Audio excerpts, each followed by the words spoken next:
షాబాద్లో ఆరుగురి హత్య ఘటనకు సంబంధించి మరింత తాజా సమాచారం మా ప్రతినిధి సూరిబాబు ప్రత్యక్ష ప్రసారం ద్వారా అందిస్తారు. రంగారెడ్డి జిల్లా షాబాద్ ప్రాంతంలో నిందితుడు రాజ్కుమార్ ఆరుగురిని హతమార్చి పరారయ్యాడు. దీనికి సంబంధించి ఎవరైతే మృతులు ఉంటారో మృతుల కుటుంబ సభ్యులందరూ కూడా షాబాద్ పోలీస్ స్టేషన్ ప్రాంతంలోని ప్రధాన రహదారిపై బైఠాయించి ఆందోళన చేపడుతున్నారు. ఈ ఆందోళన నేపథ్యంలోనే మొత్తం కూడా ట్రాఫిక్ స్తంభించిపోయింది. రహదారిపై ప్రధానంగా కిలోమీటర్ల మేర లారీలన్నీ కూడా క్యూ కట్టిన పరిస్థితుంది. అయితే వీళ్ళు ఎవరైతే షాబాద్ రహదారిపై ఆందోళన చేపడుతున్నారో నిన్న అర్ధరాత్రి నిందితుడు రాజ్కుమార్ ఒక ఇంట్లో ముగ్గురిని అత్యంత కిరాతకంగా కత్తితో చంపిన పరిస్థితి ఉంది. వాళ్ళకి సంబంధించి బంధువులు, ఇరుగు పొరుగు వారు, గ్రామస్తులందరూ కూడా ఇక్కడికి చేరుకుని ఆందోళన చేపడుతున్నారు. పోలీసులందరూ కూడా ఎవరైతే నిందితుడు రాజ్కుమార్ ఉన్నారో ఆయన్ని పట్టించి తమకు అప్పగించాలని లేదంటే చట్ట ప్రకారం శిక్షించాలని కూడా వాళ్ళు ప్రధానంగా డిమాండ్ చేస్తున్నారు. గత రాత్రి ఒక ఆరుగురిని ఆయన అత్యంత కిరాతకంగా చంపితే ఇప్పటి వరకు కూడా నిందితుడు రాజ్కుమార్ని పట్టుకోకపోవడానికి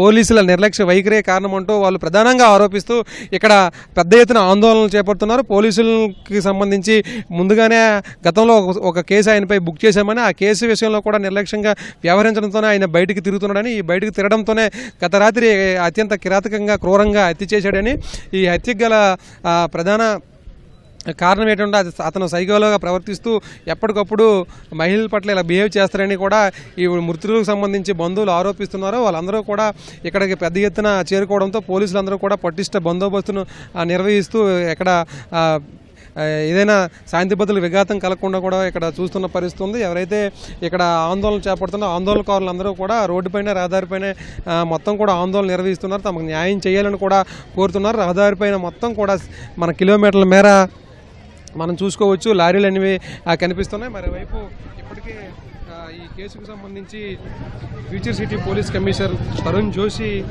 మీడియాకు వివరాలు వెల్లడించారు. అలాగే డీసీపీ యోగేష్ గౌతమ్, సిఐ కాంతారెడ్డి నిన్నటి నుంచి కూడా ఈ కేసుకు సంబంధించి మృతదేహాలన్నీ కూడా సేకరించడం, అలాగే శవ పరీక్షల కోసం వివిధ ఆసుపత్రులకి తరలించి లోతైన దర్యాప్తును కూడా చేస్తున్న పరిస్థితి ఉంది. మరోవైపు దీనికి సంబంధించి కేసును ఎవరైతే నిందితుడు రాజ్కుమార్ ఉన్నారో ఆయన పట్టుకునేందుకు 7 బృందాలు గాలిస్తున్నాయని కూడా ఆయన చెప్పారు. ఎప్పుడైతే పట్టుకునేందుకు కూడా అన్ని రకాలుగా చర్యలు చేపడుతున్నామని కూడా ఆయన వెల్లడించిన పరిస్థితి ఉంది. అయితే మన విజువల్స్లో కూడా స్పష్టంగా చూసుకోవచ్చు. పోలీస్ స్టేషన్ ఎదురుగా కూడా వీళ్ళందరూ కూడా బైఠాయించి ఆందోళన చేపడుతున్నారు. ఈ ఉదయం నుంచి కూడా వీళ్ళు ఇదే పరిస్థితి కొనసాగిస్తూ ఉన్నారు. ఈ ఆందోళన కొనసాగడంతో పెద్ద ఎత్తున రహదారిపై మొత్తం కూడా వెహికల్స్ అన్నీ కూడా క్యూ కట్టిన పరిస్థితి మనకి విజువల్స్లో కూడా కనిపిస్తూ ఉంది. అయితే ఎవరైతే ఈ హత్యకు ఈ మృతులకు కారణమయ్యారో ఆయన్ను తమకు అప్పగించాలని లేకపోతే పోలీసులైనా కఠినంగా శిక్షించాలని కూడా వాళ్ళు కోరుతున్నారు. నిన్న ఈ ముగ్గురిని ఇక్కడ షాబాద్ ప్రాంతంలో చంపగా మరో ముగ్గురిని ఎవరైతే నిందితుడు రాజ్కుమార్ ఉంటాడో రాజ్కుమార్ భార్యతో పాటు 2 పిల్లలను కూడా ఇంట్లోనే స్వగ్రామంలోనే అత్యంత కిరాతకంగా చాకుతో గొంతు కోసి చంపిన పరిస్థితి ఉంది. అయితే కోసిన తర్వాత వెంటనే తల్లిదండ్రులకి ఆయన వివరాలు చెప్పారు. అయితే 2 పిల్లలతో పాటు ఏదైతే భార్య అలాగే ఇటు బాధితురాలు ఆయనకి బాలిక అలాగే బాలిక తల్లి నానమ్మ హత్య కత్తితో దాడి చేసి కిరాతకం కూడా ఈయన చంపిన పరిస్థితి ఉంది. అయితే ఈ షాబాద్ మండల హెడ్ క్వార్టర్లో 2 చంపి ఎవరైతే నిందితురాలు అని ఉంటారో పోక్సో కింద కేసు నమోదు చేశారో ఆమెను కూడా ఆయన సొంత ఊరు దైవాలు కూడా ఇక్కడ నుంచి 2 కిలోమీటర్లు అక్కడ తీసుకెళ్ళి ఆ చెరువు దగ్గర చంపేసిన పరిస్థితి ఉంది. అయితే ఈయన అక్కడ చంపేసిన తర్వాత ఈయన సొంత ఇంటికి చేరుకుని ఇంటి దగ్గర ఆయన భార్యతో పాటు పిల్లలను కూడా చంపేశారు.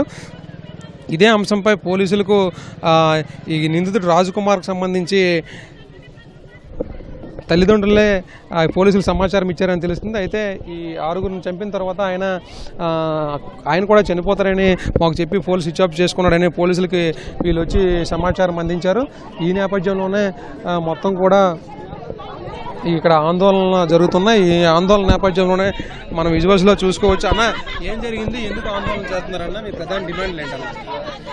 బాధితుల్ని ఎన్కౌంటర్ చేయాలనేదే మేము కోరుకుంటున్నాం సార్. ఎందుకనంటే ఈరోజు వీన్ని ఇడిచిపెట్టేస్తే రేపు ఇంకోటి కూడా ఇట్లే విచ్చలవిడితనంతో తయారైపోతారు. ఒక్కరు కాదు, ఇద్దరు కాదు సార్, 6 మంది వాళ్ళ సొంతం ఫ్యామిలీని చంపుకున్నాడు, పక్కకున్నటువంటి వాళ్ళని చంపుకున్నాడు అని అంటే సమాజంలో బతకాలంటే కూడా భయం అవుతుంది సార్ మాకు. ఇప్పుడు మీకు కూడా చెప్పండి, ఒక్కటేసారి 6 మందిని మన ఇంట్లో పెంచుకున్న కోళ్ళని కోసినట్లా కోసి పడేసిండు వాడు. పోయి చూస్తే చూడలేదు, ఆ వీడియోలో బయటకు వచ్చింది, మేమైతే చూడలేదు. కానీ సార్ చెప్పండి, మీ ప్రాంతంలో ఎప్పుడైనా ఇలాంటి ఘటన జరిగిందా? దీనిపైన మీరేమంటారండి? ఈరోజు చాలా దురదృష్టకరమైన రోజు. ఎందుకంటే మా బంధువులైన వారు ముగ్గురిని హఠాత్తుగా ఈ కారణానికి ముఖ్యంగా అతని మీద ఫోక్సో కేసు అయింది. ముఖ్యంగా పోలీసుల నిర్లక్ష్యం. సెకండ్ హాఫ్ వచ్చేసి డ్రగ్స్ యొక్క మయమ్మారి ఈ విధంగా చేస్తుందని దీని మీద పోలీసు కానీ రాష్ట్ర ప్రభుత్వం కానీ పెద్ద చర్య తీసుకొని ఇలాంటి తెలంగాణలో ఇలాంటిది జరగలేదని నేను అనుకుంటున్నా. హఠాత్తుగా ఒకటే రాత్రి 6 మర్డర్లు జరగడం ఇది చాలా ఆలోచించాల్సిన విషయం. రాష్ట్ర ప్రభుత్వం కానీ లా అండ్ ఆర్డర్ కానీ దీని మీద చాలా కఠినంగా నిర్ణయాలు తీసుకొని భవిష్యత్తులో ఇలాంటి ప్రజలకు జరగకుండా ప్రజాస్వామ్యాన్ని కాపాడాలని లా అండ్ ఆర్డర్ని కోరుతూ, రాష్ట్ర ప్రభుత్వాన్ని కోరుతూ, ఇదే విధంగా నిందితుని బహిరంగంగా ఎన్కౌంటర్ చేస్తేనే ఈ యొక్క అన్యాయానికి న్యాయం జరుగుతుందని నేను ఈ ప్రజల సమక్షంగా కోరుతున్నాను. అందరి సందర్భంలో 100% వాడిని ఎన్కౌంటర్ చేయాలా. వాడు ఒక సైకో. ఈ ఉదయం నుంచి కూడా ఆందోళన చేస్తున్నారు. ఈ ఆందోళన ఎప్పటి వరకు కొనసాగిస్తారు?